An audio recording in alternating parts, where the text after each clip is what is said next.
Esta charla, que es la número 9, va a servir para hacer un balance, para no perder la perspectiva histórica de tantos años que se han comentado o platicado desde el inicio de la Revolución Mexicana hasta terminar con el Maximato. Tenemos un balance que bien podemos decir de casi 30 años, de por allá de 1900 hasta 1934, 34 años quizás, donde hubo tres grandes figuras connotadas en el ejercicio de gobierno ya consumada la revolución.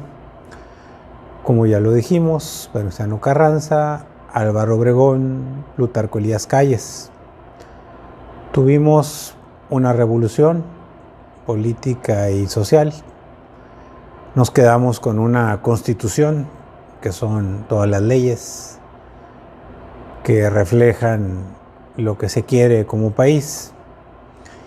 Y también tenemos el análisis de los gobiernos de 4 años, porque así lo marcaba la Constitución Política de 1917, con mucha claridad en el sentido de que no habría reelección y que se respetaría el voto. Por eso era sufragio efectivo o no reelección. También el balance nos arroja que en todos estos años, sobre todo el de la revolución, pues fue una época de destrucción, una destrucción total del tejido social mexicano, de los empleos, de las vías férreas, de los puentes, de los ferrocarriles, de las carreteras, de las ciudades. Entonces el país pues realmente estaba totalmente despedazado, destrozado, no se diga dividido, porque cada región pues había desde los que estaban en un ejército o en otro, como Villa o Zapata, o los muchos grupos independientes, casi guerrilleros que había en las sierras de muchos estados del país, al grado tal de que se consigna en esta época, antes de 1929, como ya se comentó, que existían más de 100 partidos políticos locales y regionales en la República Mexicana. Les vamos a llamar los mini partidos. Ahora que está muy de moda porque hay muchos partiditos chiquititos en la actualidad, pues imaginemos que había muchos de esos, pero como hongos por toda la República Mexicana. Y obviamente la gran necesidad que se tiene después de la revolución, por eso le llamamos la posrevolución, de crear instituciones, de darle sentido práctico a lo que decían las leyes.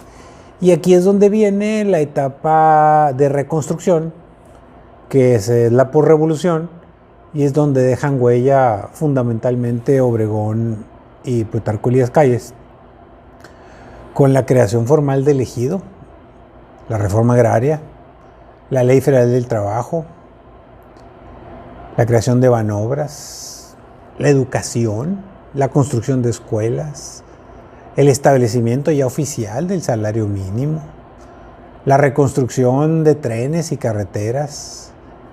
Y no se diga algo que pues no es muy tangible, pero es quizás lo más valioso después de una revolución: la paz social y la estabilidad política. Y por eso el intento de reelección que se dio en la época de Plutarco Elías Calles, pretendiendo reelegir a Álvaro Obregón, que fue asesinado, nos deja una enseñanza. Nos deja una enseñanza de que la historia de México va contra los gobiernos que se quieren prolongar o que quieren seguir ejerciendo el poder a como dé lugar. Y eso nos lleva a que podamos analizar de una manera muy genérica que México vive ciclos comúnmente de 30 y tantos años. Un primer ciclo podemos decir pues que fue la etapa de la Revolución Armada, nuestra revolución social, luego la configuración del Congreso Constituyente y la propia Constitución Política de México y su reconstrucción, es decir, pasar de las leyes a los hechos para crear oficinas de gobierno, dependencias, programas y todo aquello que cerrara este primer ciclo de más de 30 años. Digamos que esa es la conclusión. El segundo ciclo, que es un ciclo al que nos vamos a abocar a partir de la siguiente charla, es quizás uno de los más agradables de narrar, de contar, de platicar. Hasta se puede disfrutar, porque todo era dulzura y belleza. Todo era crecimiento, nuevas instituciones, nuevas dependencias, resultados. Y así tenemos que a nivel mundial, México recibe el reconocimiento del exterior, sobre todo de los escritores y de los ideólogos de la época, que le empezaron a llamar el milagro mexicano. Es decir, el crecimiento sostenido de la economía con estabilidad política. Y eso es lo que vamos a analizar a partir de la próxima charla, donde tenemos el inicio del milagro mexicano desde la época de 1934 hasta 1970, cuando las cosas fueron bien en lo general y el país creció y se consolidó, y eso nos proporciona la pirámide, la base de la pirámide que hoy tenemos en México con nuestras leyes y nuestras instituciones. En esta etapa habremos de analizar, obviamente, todo lo que se pudo hacer, todo lo que se pudo lograr con gobiernos de muy buena fe.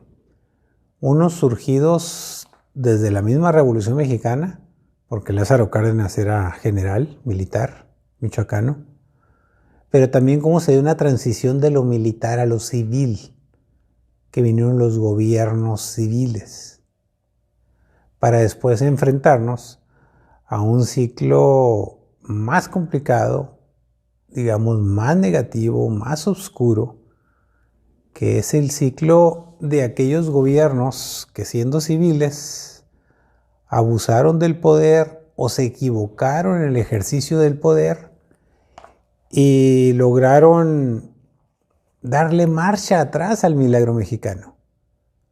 Lograron todo lo contrario, la descomposición de la estabilidad política que empieza en 1968 con la matanza de los estudiantes en Tlatelolco, y la descomposición de la economía, que empieza primero con un gran populismo, con un exagerado endeudamiento público, con deuda externa, y con síntomas evidentes, claros y descarados de corrupción generalizada.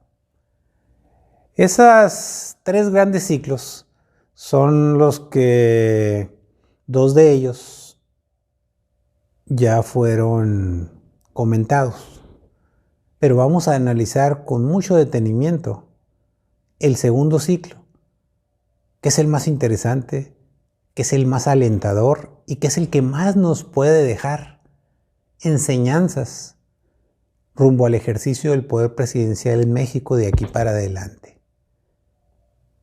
Nos vemos en la próxima charla para hablarles del gran general michoacano Lázaro Cárdenas del Río. Muchas gracias.